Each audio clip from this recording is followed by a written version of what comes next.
Good afternoon, welcome to స్వతంత్ర. నేను మురళి. ముందుగా హెడ్లైన్స్ చూద్దాం. దామల చెరువులో వైసీపీ బస్సు యాత్ర మేమంతా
బ్రేక్ న్యూస్ చూస్తున్నాం. ఎన్నికలు దగ్గర పడుతున్న కొద్దీ టీడీపీ, జనసేన, బీజేపీ కూటమిలో అసంతృప్త సెగలు రగులుతూనే ఉన్నాయి.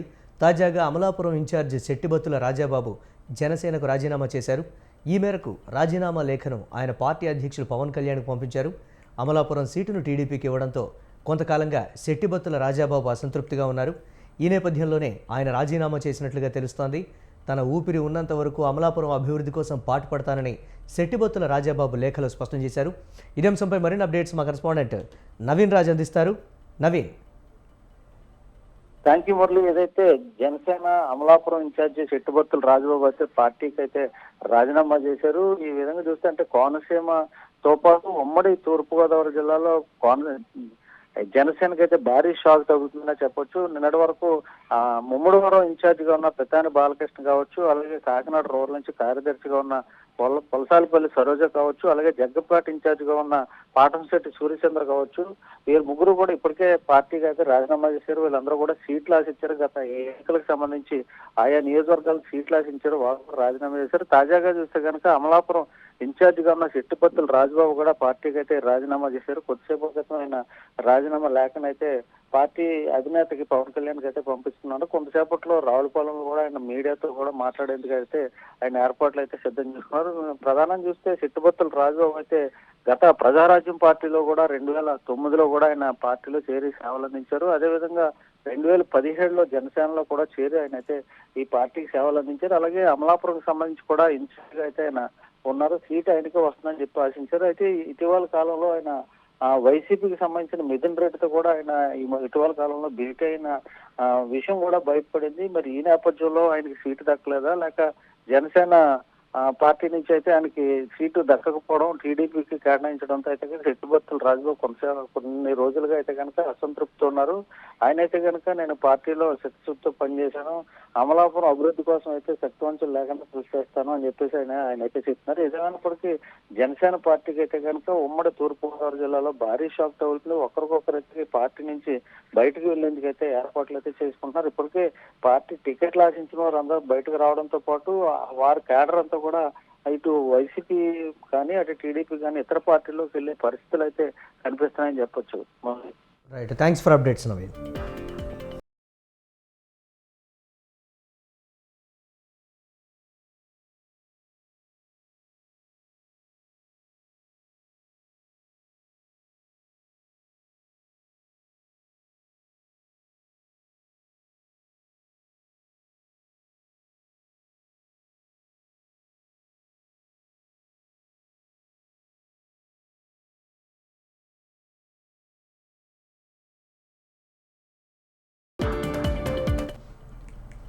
గత బీఆర్ఎస్ ప్రభుత్వం వల్లే రాష్ట్రంలో నీటి సమస్య తలెత్తిందన్నారు మంత్రి దుద్దిళ్ల శ్రీధర్ బాబు.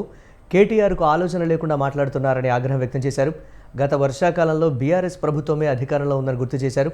అడ్డగోలుగా మాట్లాడి పార్లమెంట్ ఎన్నికల్లో లబ్ధి పొందాలని బీఆర్ఎస్ చూస్తోందన్నారు. ట్యాపింగ్ వ్యవహారంలో అందరూ బయటపడతారని మంత్రి దుద్దిళ్ల శ్రీధర్ బాబు అన్నారు. అందరి ఫోన్లు ట్యాపింగ్ చేశారని ఆరోపించారు. కొత్తగా ప్రతిపక్షంలో ఉన్నారు కాబట్టి వాళ్లకు తెలియడం లేదన్నారు.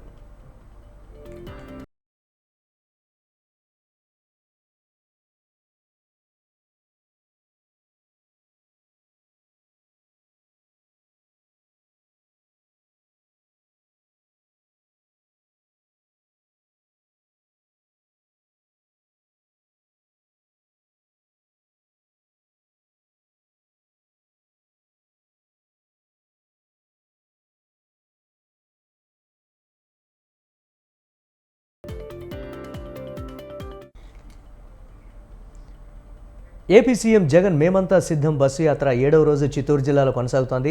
అమ్మగారిపల్లె నుంచి బస్సు యాత్ర ప్రారంభమైంది. సదుం కల్లూరు మీదుగా దామల చెరువు చేరుకుంది. ఇక తలుపులపల్లి మీదుగా తేనెపల్లి చేరుకోనుంది. మధ్యాహ్నం తేనెపల్లిలో సీఎం జగన్ భోజన విరామం తీసుకుంటారు. అనంతరం తేనెపల్లి రంగంపేట క్రాస్ మీదుగా పూతలపట్టు చేరుకుంటారు. మధ్యాహ్నం 3 గంటలకు పూతలపట్టులో సీఎం జగన్ బహిరంగ సభలో పాల్గొంటారు. సభ అనంతరం పి కొత్తకోట, పాకాల, గదంకి, పనపాకం, ముంగిలిపట్టు, మాముండూరు, ఐతేపల్లి, చంద్రగిరి, రేణుగుంట మీదుగా గురవరాజుపల్లి చేరుకుంటారు. రాత్రి గురవరాజుపల్లెలో సీఎం జగన్ బస చేస్తారు.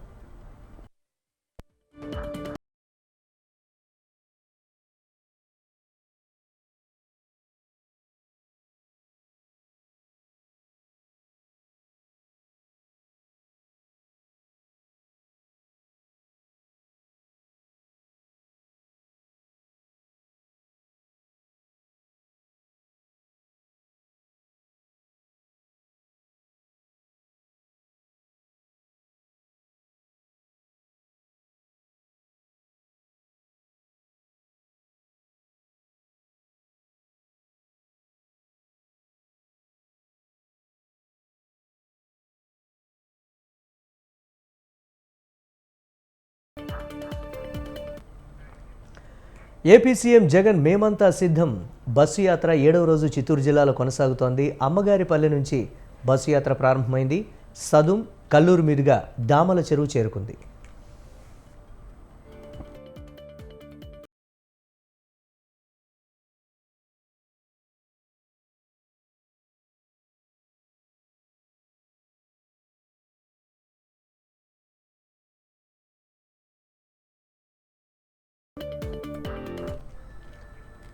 తలుపులపల్లి మీదుగా తేనెపల్లి చేరుకోనుంది యాత్ర. మధ్యాహ్నం తేనెపల్లిలో సీఎం జగన్ భోజన విరామం తీసుకుంటారు. అనంతరం తేనెపల్లి రంగంపేట క్రాస్ మీదుగా పూతలపట్టు చేరుకుంటారు. మధ్యాహ్నం 3 గంటలకు పూతలపట్టులో సీఎం జగన్ బహిరంగ సభలో పాల్గొంటారు. సభ అనంతరం పి కొత్తకోట, పాకాల, గదంకి, పనపాకం, ముంగిలిపట్టు, మామండూరు, ఐతేపల్లి, చంద్రగిరి, రేణుగుంట మీదుగా గురవరాజుపల్లి చేరుకుంటారు. రాత్రి గురవరాజుపల్లెలో సీఎం జగన్ బస చేస్తారు.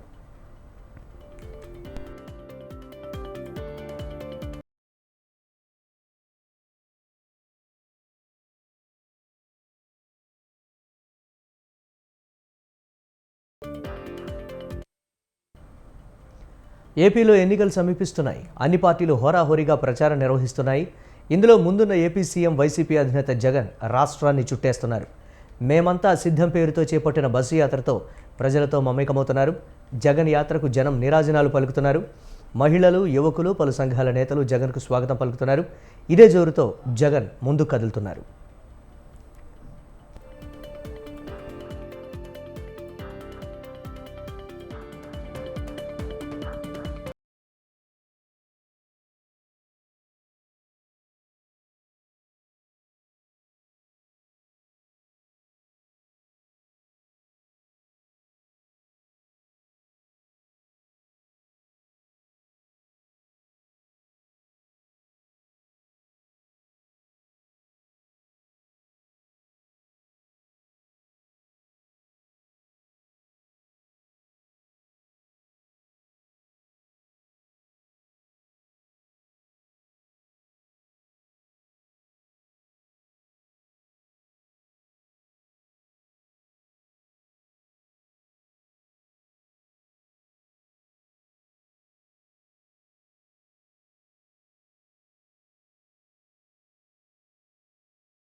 ఏపీ వ్యాప్తంగా సచివాలయాల వద్ద పింఛనుదారులు పడిగాపులు కాస్తున్నారు.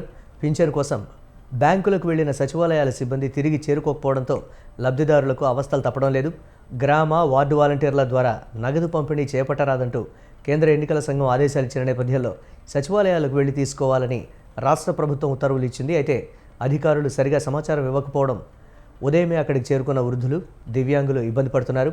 మండుటెండలో గంటల తరబడి నిరీక్షిస్తున్నారు. వారికి నీడ, తాగునీరు వంటి సౌకర్యాలు కూడా ప్రభుత్వం కల్పించలేదు.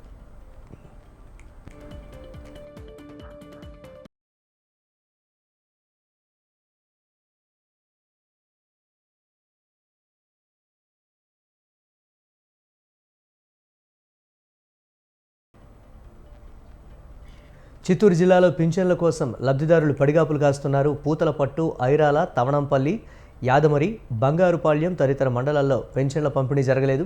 పెన్షన్ల కోసం వయోవృద్ధులు, వికలాంగులు ఎదురుచూస్తున్నారు. పెన్షన్ నగదు బ్యాంకుల నుంచి అధికారులు విత్డ్రా చేయలేదు. దీంతో పింఛన్ల ప్రక్రియ ఇప్పటికీ ప్రారంభం కాలేదు. మరికొన్ని మండలాల్లో రేపటి నుంచి పంపిణీ చేస్తామని అధికారులు అంటున్నారు.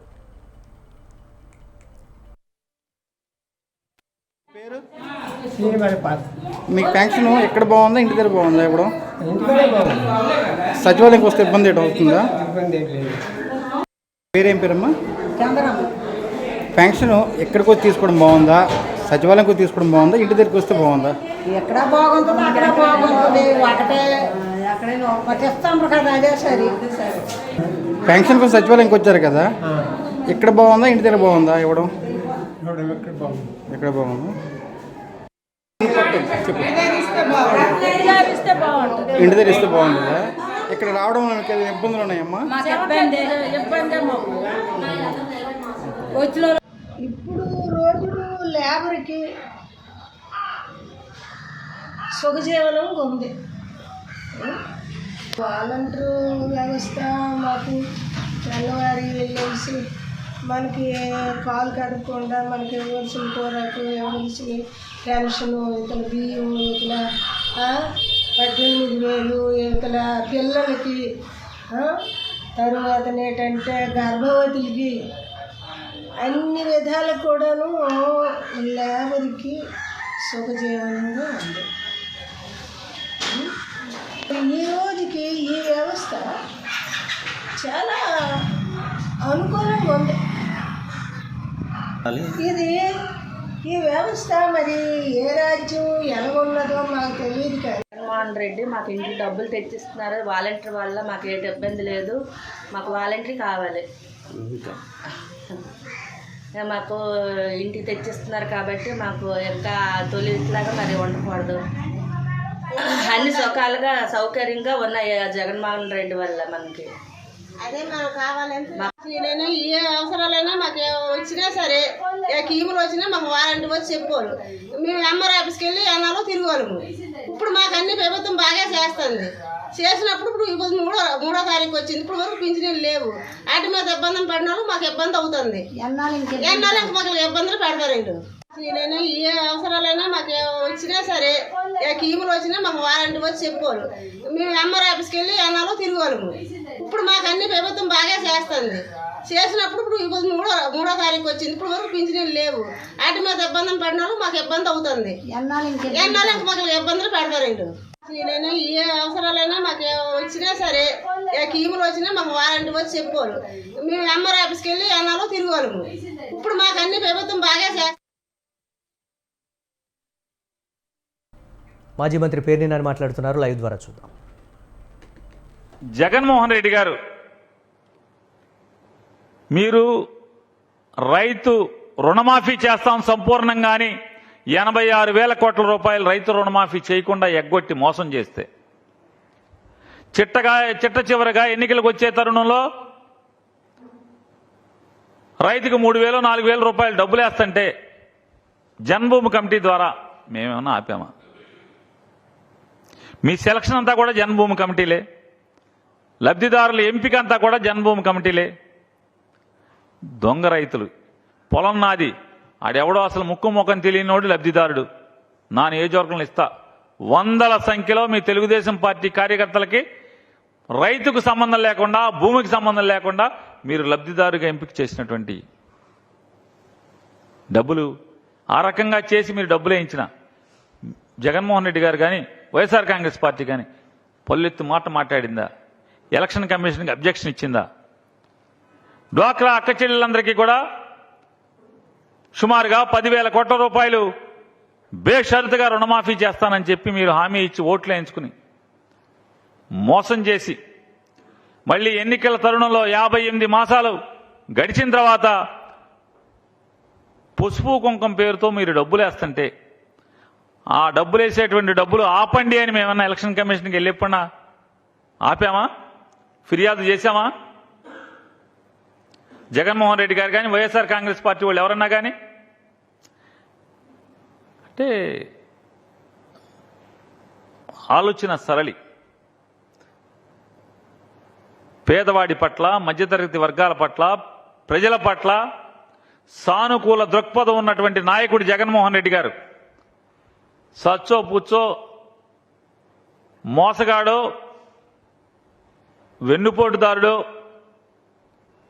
జనాలకి మాయమాటలు చెప్పి అధికారానికి వచ్చి అధికారం 5 ఏళ్లు అనుభవించి పోతా పోతా ఏదో డబ్బులు వేస్తున్నాడు. సరే జావని అని ఊరుకున్నారు తప్పితే జగన్మోహన్ రెడ్డి గారు పేదవాళ్ళకి వేయకుండా ఆపండి అని చెప్పారా? మీకులాగా ఇవాళ మీరు ప్రతి పథకాన్ని వాలంటీర్ ద్వారా చేయకూడదు అన్నారు. ఎన్నికల కమిషన్ దగ్గరికి వెళ్ళి పెద్ద పెద్ద ఉపన్యాసాలు ఇస్తున్నారు. అసలు మామూలుగా కాదు. అసలు అంటే ఇలా బుర్రలో ఏదో పెద్ద ఆలోచన ఉన్నట్టు ఒకడు చెప్తాడు, నేను లెక్కేశానండి 1,60,000 మంది సచివాలయ ఉద్యోగస్తులు ఉన్నారు ఈ రాష్ట్రంలో. ఈ సచివాలయ ఉద్యోగస్తులు 65,90,000 చిల్లర ఎంతో దగ్గర 66 లక్షల మంది పెన్షన్దారులు ఉన్నారు. వాళ్ళందరికీ లెక్కేస్తే ఒక్కొక్క సచివాలయ ఉద్యోగస్తుడికి 80 పెన్షన్లు ఇవ్వచ్చండి అని ఒకడు అంటాడు. ఎందుకండి సచివాలయ ఉద్యోగస్తులు తలుచుకుంటే ఇంటింటికి వెళ్ళి ఇవ్వద్దని ఎవడు చెప్పాడు? సచివాలయ ఉద్యోగస్తుల ద్వారా 1,60,000 సచివాలయ ఉద్యోగస్తులందరినీ కూడా వాడి పెన్షన్లు ఇవ్వాలి. కేవలం జగన్మోహన్ రెడ్డి కుట్ర చేస్తున్నాడు, జగన్మోహన్ రెడ్డి గారి ప్రభుత్వం కుట్ర చేస్తుందని మాట్లాడతారు. ఓరి మీ పాసుగోల అసలు మామూలుగా నిన్నటి దాకా ఏం మాట్లాడారు మీరందరూ? చంద్రబాబు నాయుడు, పవన్ కళ్యాణ్, భారతీయ జనతా పార్టీ మీరు ఏం మాట్లాడారు? జగన్మోహన్ రెడ్డి గారు ఎక్కిన తర్వాత ఒక్క ప్రభుత్వ ఉద్యోగం నియామకం చేయలేదు. ఒక్క ప్రభుత్వ ఉద్యోగంలో ఒక్క యువకుడిని, ఒక్క నిరుద్యోగిని నింపలేదు. ఒక్క జాబ్ క్యాలెండర్ లేదు. అసలు ప్రభుత్వ ఉద్యోగాలు నింపలేదన్నారు. ఈ సచివాలయ వ్యవస్థ ఎక్కడిది? నువ్వు పెట్టావా చంద్రబాబు నాయుడు? ఈ సచివాలయ వ్యవస్థ నువ్వు పెట్టావా? సచివాలయంలో 10 మంది ఉద్యోగస్తుల్ని వాళ్ళు 1,60,000 మంది చెప్తున్నావు కదా. ఈ 1,60,000 మీ నోటితో మీరు చెప్పారు కదా. ఎన్నికల కమిషన్కి వెళ్ళి కాగితం ఇచ్చారు కదా. 1,60,000 మంది సచివాలయ ఉద్యోగస్తులు ఉన్నారు. జగన్మోహన్ రెడ్డి గారి ప్రభుత్వం కుట్ర చేస్తుంది. ఈ సచివాలయ ఉద్యోగస్తుల ద్వారా ఇంటింటికి పెన్షన్ ఇవ్వచ్చు అని మాట్లాడారు. ఎవడు వీళ్ళందరూ? గాలికి పుట్టారా? ఎక్కడి నుంచి వచ్చినాయి? ఇవాళ ఎన్నికల కమిషన్ ఏమన్నా నియామకం చేసిందా ఈ 1,60,000 మందిని? ఎవరు వీళ్ళు? 4 ఏళ్ల క్రితం 4.5 సంవత్సరాల క్రితం వీళ్ళందరూ ముక్కుపచ్చలారన్నటువంటి అప్పుడే కాలేజీలోంచి కాలు బయట పెడుతున్నటువంటి ఇంజనీరింగో, డిగ్రీనో, పోస్ట్ గ్రాడ్యుయేషనో చదివి అప్పుడే సర్టిఫికేట్లు తీసుకుని తలతల్లాడేటువంటి అప్పుడే కొత్త సర్టిఫికేట్లు తీసుకుని సమాజంలోకి అడుగుపెట్టినటువంటి వీళ్ళందరూ కూడా చదువుకున్నటువంటి డిగ్రీ హోల్డర్స్. నయా పైసా లంచం లేకుండా, తప్పులు లేకుండా, మెరిట్ ఆధారంగా క్యాస్ట్ రోస్టర్ ప్రకారం ఈ 1,60,000 మీరు మీ నోటితో నిన్నటి దాకా జగన్ ఒక్క ఉద్యోగం ఇవ్వలేదు, ఈ రాష్ట్రంలో నిరుద్యోగ యువతని అన్యాయం చేశాడని మీ నోటితో మీరు నాటినటువంటి మీ నోళ్లతోనే. దేవుడు ఉన్నాడు పైన. జగన్మోహన్ రెడ్డి గారు చెప్తాడు కదా దేవుడు ఉన్నాడని. దేవుడు ఉన్నాడు కాబట్టే మీ పాపమ్మ నోళ్లతోనే నిన్నటి దాకా జగన్మోహన్ రెడ్డి గారు ఒక్క ఉద్యోగం కూడా నియామకం చేయలేదు అన్నటువంటి మీ పాపమ్మ నోళ్లతోనే మీరే ఇవాళ ఎలక్షన్ కమిషన్ దగ్గరికి వచ్చి సంతకాలు పెట్టి జగన్మోహన్ రెడ్డి గారు రాష్ట్రంలో అద్భుతమైనటువంటి సచివాలయ వ్యవస్థను ఏర్పాటు చేశాడు, ఆ సచివాలయాల్లో 1,60,000 మంది ప్రభుత్వ ఉద్యోగుల్ని నియామకం చేశాడు. వాళ్ళ ద్వారా పెన్షన్ పంచండి అని సిగ్గు ఎగ్గు లేకుండా మీ నోళ్లతోనే మీరు సమాజానికి, ప్రపంచానికి జగన్మోహన్ రెడ్డి గారు చేసినటువంటి మంచికి మంచి చెప్పేటువంటి మనిషిగా మీరు ఇవాళ మారారు. దేవుడి సాక్ష్యం ఇదంతా కూడా. ఇవాళ మీరు మాట్లాడతారు. జగన్మోహన్ రెడ్డి గారు 2 లక్షల పైబడి అన్ని శాఖల్లో కలిపి 2 లక్షల పైబడి ఉద్యోగాలు ఇచ్చారన్న దానికి 1,60,000 మీ నోటితోనే చెప్పారు. మళ్ళీ రేపో మాపో ఖచ్చితంగా ఆ మిగతా 50,000 చిల్లర ఉద్యోగాలు కూడా నియామకం ఎలా చేశాడో కూడా దేవుడు మీ నోటితోనే పలికించే రోజు ఏది రేపో ఎల్లుండో ఖచ్చితంగా వచ్చి తీరుతుందని కూడా మీకు చెప్తూ, అట్లాగే సచివాలయ వ్యవస్థ గురించి ఒప్పుకున్నారు, వాలంటీర్ వ్యవస్థ గురించి మాట్లాడుతున్నారు. నేను ఒకటే మీకు చెప్తున్నాను, అసలు మీకు చంద్రబాబు నాయుడికి వయసు ముదిరిపోయి వయసు మీద పడి 75 ఏళ్ళు వయసు వచ్చేసి కాకపోతే ప్రజలు వాళ్ళు ఒకటి ఉన్నారు, చంద్రబాబు నాయుడు కానీ లేదా జగన్మోహన్ రెడ్డి గారు కానీ 5 ఏళ్ల పరిపాలన చూసి ఓటేస్తారా? 5 ఏళ్ల పరిపాలన చూసి ఓటేస్తారా? లేదా చివరి 2 నెలలు డబ్బులు ఎవడిచ్చాడని చూసేస్తారా? చివరి 2 నెలలు పెన్షన్ ఎవరిచ్చారా అని చూసి ఓటేస్తారా? లేదా 5 సంవత్సరాలు పరిపాలన ఎలా చేశారని చూసి ఓటేస్తారా? మనం కూడా ఇచ్చాం కదా, చివరి 2 నెలలు 40,000 కోట్ల రూపాయలు ఇచ్చావు కదా, పసుపు కుంకం రైతులకని చెప్పని డబ్బులు ఇచ్చావు కదా, 40,000 కోట్ల రూపాయలు వేసా అని చెప్తున్నావు కదా. మరి జనం ఎందుకు ఓటేయలేదు? పచ్చడి ఎందుకు చేశారు? ఎందుకు చేశారు? ఆ లిస్టులన్నీ నీ జన్మభూమి కమిటీలే తయారు చేసినాయి కదా. వయసు మీద పడి అల్జిమెరస్ వచ్చి కానీ కొద్ది మార్చుకోండి ఆ నాయకుడిని. 5 ఏళ్లు పరిపాలన చూస్తారు. చంద్రబాబు నాయుడు 5 ఏళ్ల పరిపాలన చూశారు. చివరి 2 మాసాలు చేపను పట్టుకున్నట్టుగా, గేలానికి ఎర్రేసినట్టుగా పసుపు కుంకుమని, రైతుకి నేస్తమని ఇట్లాంటి ఎర్రలేసినంత మాత్రాన ఎర్ర తినేశారు. వాళ్ళ దారి నాళ్ళు జగన్మోహన్ రెడ్డి గారు గంపలో పడిపోయారు. అంతేగాని చంద్రబాబు నాయుడిని ఏమి నమ్మలా. జన్మభూమి కమిటీ చెప్పిందనో చివరి 2 మాసాల్లో 5 ఏళ్లు మోసం చేసి చివరికి మనకిచ్చారు అని. కనీసం ఈ మాత్రం కూడా జ్ఞానం లేకపోవటం, ఈ మాత్రం కూడా జ్ఞానం లేకపోకుండా మీరు అంటే 58 నెలలు ఒక పథకం కొనసాగితే, ఏదైనా ఒక ప్రభుత్వ పథకాలన్నీ కూడా 58 మాసాల నుంచి మరీ ప్రత్యేకించి చంద్రబాబు నాయుడు నువ్వు 75 ఏళ్ల వయసోడివి కదా, ఈ 75 ఏళ్ల వయసులో నీకు సొంతంగా తెలవాలి కదా. నీకంటే డబ్బులున్నాయి, డాక్టర్లు ఉన్నారు, మందులున్నాయి, ఏసీ గదుల్లో బతుకుతారు.